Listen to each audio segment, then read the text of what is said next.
안녕하세요. 혼자 아이를 키우고 있는 30대 싱글맘입니다. 작년에 있었던 일로 크게 충격을 받아 어디다 말도 못하고 친정 부모님한테만 겨우 알리고 혼자 끙끙 앓았었네요. 지금은 나름대로 극복하고 아이를 키우며 제 인생 잘 살아가고 있기에 여러분께 이 일을 털어놓으면 조금 속이 후련해질까 싶어 이렇게 사연으로까지 쓰게 되었습니다. 저는 그다지 여유로운 환경에서 자라지 못했어요. 막 TV에 나오고 나라에서 지원받을 정도로 가난한 형편은 아니었지만 딱 평범한 수준에서 평범보다는 조금 쪼들리는 수준을 넘나드는 그런 집안이었어요. 아버지는 택시 운전을 하시고 어머니는 간호조무사로 일하셨었죠. 저희 집이 여유로워지면 제가 열심히 공부해서 좋은 직장 가지는 게 답이었는데 원래 해야 하는 것과 하고 싶은 것은 다르잖아요. 저도 그랬어요. 공부에는 관심이 없었고 친구들이랑 떠들고 노는 게 제일 좋았죠. 친구들 만나려고 학교 갈 정도로요. 그런데 이 의리 없고 운 좋은 친구 녀석들은 저랑 똑같이 놀아도 그 후에 학원을 가니까 성적이 늘 좋은 편이었어요. 그런 반면 저는 가끔 보충 수업을 들어야 할 정도로 성적이 안 좋았습니다.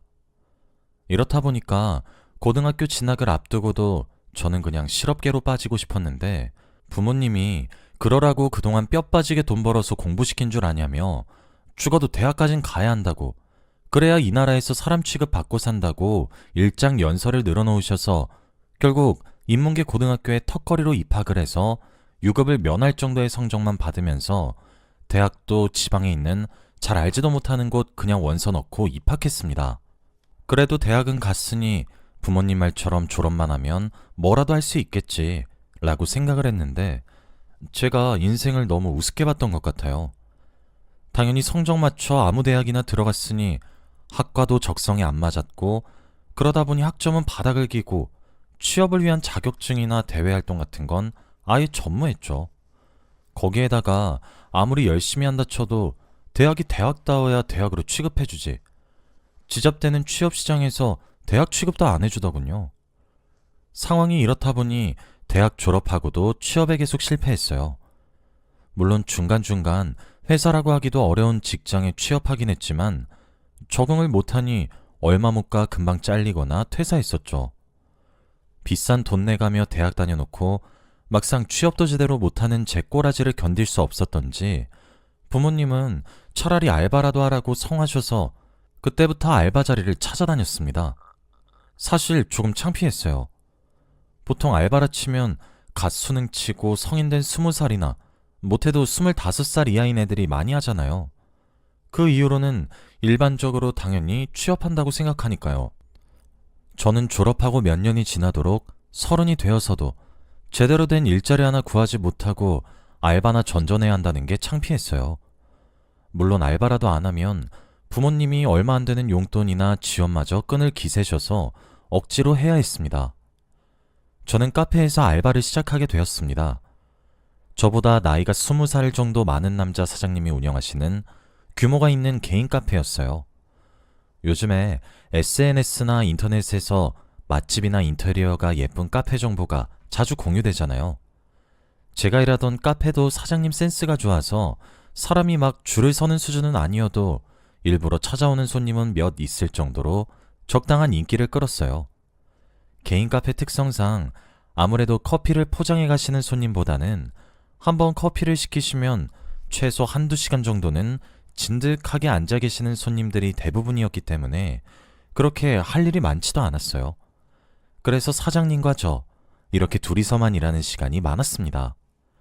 가만 생각해보다가 이래가지고 가게 유지비 빠져나가고 임대료 내고 직원 월급 주고 재료비 내면 남는 게 있나 싶었는데 알고 보니 사장님이 카페 건물을 포함해서 번화가에 건물을 몇 채나 소유하고 계시더라고요.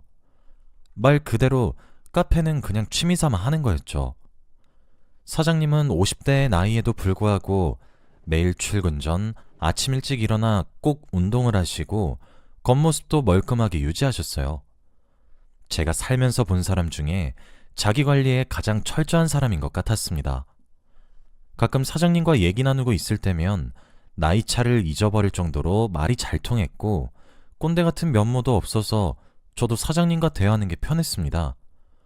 유머 감각도 있고 배려까지 좋아서 정말 더도 말고 덜도 말고 나이 차가 10살만 됐어도 사장님을 이성으로 봤을 것 같았어요. 하루는 회식 때 제가 사장님은 아내분이나 자식 없냐고 물었는데 사장님이 머뭇거리다 하시는 말이 한번 결혼했다가 자식도 없이 아내와 일찍 사별했던 아픈 경험이 있는데 그 이후로는 다시 여자를 만날 생각이 안 든다고 하시더군요. 저는 그런 아픈 사연이 있는 줄도 모르고 돈 있고 차 있고 집 있고 건물까지 있는 데다 성품도 좋고 인물도 괜찮으신 분이 왜 여태 혼자이신 건지 생각을 했었어요. 아무튼 늘 그래왔듯 열심히 일하고 사장님과 여러 대화도 하는 시간이 길어지자 나이차 때문에 차마 이성으로 보진 못하고 그냥 인간적인 호감이 자라나더군요. 그때까지만 해도 저는 10살, 20살씩 나이 차이가 나는 커플은 전부 연예인이나 드라마 얘기 정도로만 생각했거든요. 그런데 얼굴을 봐온 시간이 길어지자 어느 순간부터 사장님도 제가 헷갈릴 만한 행동을 하기 시작하셨습니다. 예를 들어 원래는 제가 하는 걸 가만히 지켜보기만 하시던 분이 무거운 거 뜨거운 거 가리지 않고 조금이라도 위험할 것 같다 싶으면 저보고 그냥 자기가 할 테니 냅두라고 하고 중간중간 제가 좋아한다고 말했던 걸 하나도 빠짐없이 기억한 후에 생일도 아닌데 선물이라면서 사다 주신다거나 회식을 핑계 삼아 은근하게 데이트 느낌이 나는 외출도 함께 했었죠. 이쯤 되니 아닐 거라고 아무리 눈치 없는 척을 해봐도 사장님이 제게 마음을 품고 있다는 게 너무 분명하게 느껴졌어요. 하루는 또 사장님이 대뜸 저보고 젊은 사람이 보기에는 자기 같은 사람 어떠냐고 많이 별로냐고 묻는 거예요. 저는 처음 사장님에게 인간적인 호감을 느낀 그대로 정말 좋으신 분이고 재밌으신 분이라고 생각한다 대답을 했어요. 그랬더니 사장님은 몇 초간 생각에 잠기더니 또 이렇게 물어오더군요. 그럼 나 같은 남자는 어때? 거의 고백이나 다름없는 그 말에 저는 순간 당황해서 좋아요 하고 답해버리고 말았습니다. 말실수였는지 꽁꽁 숨기고 있던 속마음이 튀어나온 건진 모르겠지만 그 이후로 사장님은 제 마음도 확인했다는 건지 더욱 거리낄 거 없이 제게 잘해주시더군요. 저도 그때부터 사장님을 남자로서 새롭게 보기 시작한 것 같아요. 그리고 얼마 지나지 않아 저희는 사귀게 되었어요. 게다가 남자친구가 된 사장님은 아내와 사별한 아픔도 제가 있으면 괜찮다고 하며 자기와 결혼해줄 수 있냐며 프로포즈를 해왔죠. 조금 이른 감은 있었지만 사귄 지 몇 달 안 됐다 뿐이지 사실 남자친구와는 함께 일하면서 오랫동안 봐온 모습이었기 때문에 결혼해도 괜찮을 것 같았어요. 저를 충분히 행복하게 해주고도 남을 성품과 재력을 가졌다고 생각했거든요. 문제는 저희 부모님이셨습니다. 따지고 보면 저와 남자친구의 나이차보다 남자친구와 저의 부모님이 나이 차이가 더 적게 났어요. 저희 부모님은 제가 20살이나 많은 남자와 교제 중이고 결혼 얘기까지 오가고 있다는 사실을 알고 당장 헤어지라며 그게 정상적인 관계냐며 언성을 높이셨습니다. 보다 못한 남자친구가 자기가 한번 설득해보겠다고 부모님을 직접 대면했는데 무슨 마법이라도 쓴 건지 남자친구를 만나고는 자기들이 너무 편견에 쌓여 있었던 것 같다며 서로 사랑한다면 결혼 허락해주는 게 부모 역할 아니겠냐며 태세를 전환하더라고요. 알고 보니 남자친구가 저희 부모님 앞에서 건물을 가지고 있다는 정보를 은근슬쩍 흘리며 제 손에 물 한 방울 안 묻히겠다고 맹세해서 부모님도 허락하신 것 같았어요. 하기야 나이차만 빼고 보면 현실적으로 제가 만날 수 있는 최고의 신랑감이나 다름없잖아요. 아무튼 저와 남편은 그렇게 법적으로 부부관계가 되었습니다. 저는 내심 결혼식을 어디서 올릴까 어떻게 올릴까 기대에 차 있었어요. 그런데 남편은 자기가 재혼인데다가 아내와 20살이나 차이 나는 마당에 주변에서 이런저런 말 나오는 거 싫고 그것 때문에 제가 상처받을까봐 더 걱정된다고 말을 해주며 식은 잠시 미뤄두고 우선 혼인신고 먼저 해도 괜찮겠냐고 하더군요. 남편 말을 듣고 보니 사회적 분위기로 봤을 때 식을 성대하게 올려봤자 남편 입장만 난처해질 것 같아서 저도 동의했습니다. 대신 남편은 식 못 올리게 된 게 미안하다고 명품백들을 선물해 주더군요. 결혼하고 나서는 비교적 평화로운 나날들이 이어졌어요. 저는 결혼하자마자 남편의 권유로 바로 일을 그만뒀고 집에서 살림을 하며 살았습니다. 남편 부모님은 저와 결혼하는 걸 두고 다른 건 다 필요 없고 빨리 손주나 봤으면 좋겠다고 하시면서 아이를 재촉하셨어요. 아무래도 연세가 꽤 있으신 데다 남편 나이도 있으니 더 그러시는 것 같았죠. 남편도 결혼 얘기 나올 당시부터 자긴 아직 옛날 사람이라 욕심이라 생각할지 몰라도 아이는 꼭 있었으면 한다고. 게다가 저도 나이가 아주 어린 건 아니니 태어날 아이를 생각해서라도 최대한 빨리 가졌으면 한다고 말하더군요. 처음에는 시부모님들도 그렇고 남편까지 맡겨놨다는 듯 제게서 아이를 찾아대니 조금 마음에 걸리긴 했지만 그만큼 많이 기다리셨나 보다 생각하니 저도 이해가 안 가는 건 아니더라고요. 다행히 결혼하고 얼마 지나지 않아 저는 모두의 바램대로 임신을 하게 되었습니다. 시부모님은 임신 소식에 너무 기뻐하면서 고기를 많이 먹어야 아들이 나온다며 한우 세트며 직접 한 갈비찜을 보내주셨어요. 남편도 기뻐하면서 초반에는 제가 뭐 먹고 싶다, 뭐 필요하다 말만 하면 30분 안에 대령해올 정도로 지극정성이었습니다. 앞으로도 이렇게 행복한 날들만 지속될 줄 알고 태교에도 전념했죠. 그런데 남편은 임신 기간이 늘어나면서부터 카페 일을 핑계 삼아 제게 점점 소홀해지기 시작했어요.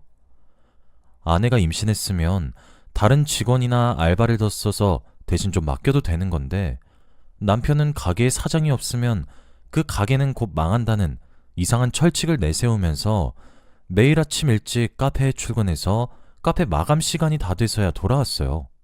사실 제가 나이가 좀 있는 데다 알고 보니 자궁이 약한 편이었던지라 임신하고 산부인과 갔을 때 의사분께서 출산 전까지 최대한 안정하고 불필요한 외출도 웬만해서는 자제하는 게 좋다고 하셨거든요. 그러다 보니 안 그래도 하루 종일 집에만 있는데 남편은 밤늦게나 되어야 돌아와서는 잠만 딱 자고 아침에 다시 카페로 출근하니까 여간 서러운 게 아니었어요. 참다 이 문제로 남편에게 섭섭함을 토로하니 남편이 저더러 당신도 결혼 전에 나랑 카페 일해봐서 알잖아. 내가 얼마나 카페에 애정 갖고 있는지 말이야. 근데도 이해 못 해주는 거야? 물론 당신 지금 임신한 건 아는데 그렇다고 내가 카페 일까지 내팽개쳐놓고 하루 종일 당신 옆에 붙어있을 순 없는 거잖아. 당신이 애도 아니고 라고 말하더군요. 평생 붙어있어 달라는 게 아니라 혼자 집에서 심심하게 있을 제 생각도 좀 해달란 말이었는데 가만 생각해보니 제가 임신 때문에 많이 예민해져 있는 상태이기도 하고 남편도 나름대로 스트레스 받는 게 있겠지 싶어서 제가 이해하고 넘어가기로 했어요. 결혼한 지 얼마나 됐다고. 게다가 아이도 곧 태어날 건데 이런 비효율적인 싸움은 하고 싶지 않았거든요. 저도 임신을 핑계 삼아 그동안 남편에게 밥도 제대로 안 차려줬으니 이번에는 오랜만에 솜씨 발휘해서 카페에 몰래 찾아가 남편에게 도시락을 가져다 줘야겠다 생각했어요. 사실 카페에 하루 종일 있다 보면 매번 배달 음식이나 냉동 음식으로 때우는 게 신경 쓰였거든요. 정성이 가득 담긴 도시락을 싸서 남편의 카페로 찾아갔어요. 그런데 남편은 온데간데 없고 새로 뽑은 것 같은 알바생만 한 명 앉아있더군요. 제가 알바생을 불러 사장님 어디 계시냐고 찾으니 그 알바생은 사장님 외출하셨는데? 아, 혹시 사장님 따님분이세요? 하고 묻더군요. 남편과 제 나이차가 따지고 보면 일찍 아이 가진 아빠랑 딸뻘이기도 하고 자랑은 아니지만 제가 동안이었던지라 새로 뽑힌 지 얼마 안 된 알바생이 헷갈렸나 보다 생각했어요. 그래서 제가 웃으면서 알바생에게 아니요, 사장님 딸이 아니라 제가 아내예요 하고 말했습니다. 그런데 제 말을 들은 알바생이 네? 하더니 이상하다는 표정으로 누나를 이리저리 굴리는 거예요. 제가 무슨 문제 있냐 물으니 알바생이 아니, 사장님 지금 사모님이랑 같이 외출하셨거든요 하고 대답하는 게 아니겠어요? 그게 대체 무슨 소린가 싶어 혹시 남편이 저 만나러 간다고 거짓말을 하고 외출 나간 거 아니냐고 물으니 그것도 아니래요. 알바생에게 자세히 말해달라 부탁하니 알바생이 하는 말이 그동안 사모님이란 사람이 카페에 자주 찾아왔고 매번 찾아올 때마다 남편이랑 같이 나가서 몇 시간 있다 들어왔었다는 거예요. 어떨 땐 알아서 마감하라고 하고 돌아오지 않을 때도 많았다고 하더군요. 알바생 하는 얘기를 듣고 있자니 딱 촉이 왔어요. 남편이 저한테는 카페 일하러 나간다 해놓고 뒤로는 다른 여자랑 바람을 피는 것 같았죠. 알바생에게 혹시 카페 CCTV를 볼 수 있겠냐고 부탁하고 저는 남아있는 카페 CCTV 녹화본을 전부 제 이메일로 보내놓았습니다. 녹화본을 보니 남편은 정말 어떤 여자랑 부부랑 다름없이 꼭 붙어서 이야기하고 나란히 카페를 나서더군요. 뒤통수를 후려맞은 기분이었어요. 남편이 바람 피우고 있다는 사실을 알게 된 이상 그냥 넘어갈 수는 없을 것 같았어요. 하필이면 출산을 앞두고 있는 마당에 아예 묻어두고 모른 척하고 살지 아니면 확 뒤집어 엎어버릴지 결정을 해야 했죠. 처음에는 분노에 휩싸여 당연히 한바탕 크게 엎고 이혼을 하든 제가 아이 태어날 때까지 친정집에서 지내든 할 생각이었어요. 그런데 집으로 돌아가 남편을 기다리면서 찬찬히 생각을 해보니 뱃속에 있는 아이는 무슨 죄인가 싶더라고요. 태어나자마자 아버지랑 떨어지게 되는 거니까요. 앞으로 이 세상에 태어나 살아갈 아이를 생각하니 어쩔 수 없이 이번 한 번만 넘어가자는 결론이 나오더군요. 그래도 남편과 진지하게 이야기는 해야 하니 저는 남편을 계속 기다렸어요. 그런데 원래 들어왔어야 할 시간이 한참 지났는데도 안 오는 거예요. 기다리다 새벽이 되어서야 남편은 술에 골아떨어진 채 집으로 돌아와 현관앞 복도에 쓰러지더군요. 바람 피면서 술까지 진탕 마시고 온 남편을 보자마자 화도 났지만 동시에 슬프기도 했어요. 대체 뭐가 문제라서 이 사람이 바람을 핀 걸까? 내 잘못인가? 하는 생각이 들었거든요. 남편을 부축하려고 팔이랑 어깨를 들어 올리는데 술 냄새랑 진한 여자 향수 냄새가 확 풍겨오더군요. 어떻게 이걸 지금까지 몰랐었나 싶어 어이가 없었네요. 제가 어떻게든 안방까지 끌고 가려고 했지만 임신한 몸으로 골아떨어진 성인 남석을 부축하는 데는 한계가 있더라고요. 결국 우선 남편 겉옷이랑 양말부터 벗기려는데 마침 남편 겉옷 안주머니에 핸드폰이 들어있더군요. 이때다 싶어 남편 핸드폰을 뒤졌습니다. 저를 두고 만나는 그 여자가 대체 누군지 알아야 할 것 같았거든요. 다행히 남편 핸드폰에는 비밀번호가 걸려있지 않았어요. 전화 목록이며 메신저 내역을 다 뒤지는데 여보라고 저장된 사람이 있는 거예요. 프로필을 보니 제 계정이 아니었는데 이름은 여보였죠. 이 사람이 남편의 내연녀구나 싶어서 그 사람과 한 대화 내용을 탈탈 털기 시작했어요. 파면 팔수록 충격적인 진실을 마주하게 되었습니다. 그 여보라고 저장된 내연녀가 누구였는지 아세요? 남편이 제게 사별했다고 말했던 남편의 전처였습니다. 사별은커녕 멀쩡히 잘 살아서 둘이 바람을 피우고 있었네요. 그것도 모자라 전 더더욱 충격적인 메시지를 보고 말았어요. 여보, 조금만 참아. 걔가 애만 낳으면 바로 이혼하고 당신한테 돌아갈 거야. 걔가 워낙 멍청해서 그냥 적당한 건덕지 잡아 이혼하면 무슨 일 생겼는지도 모를 거고 경제력도 없어서 양육권도 바로 나한테 오게 돼 있어. 그렇게 다 정리되면 나랑 당신 그리고 아이까지 우리 세 식구 행복하게 살 수 있는 거야. 나만 믿어. 사랑해. 남편이 전처에게 보내놓은 메시지였습니다. 그러니까 정황상 불임인 전처 대신해서 저와 결혼한 후 제가 아이를 낳으면 바로 이혼해서 제가 낳은 아이랑 전처랑 같이 가정을 꾸리고 살겠다는 내용인 것 같더라고요.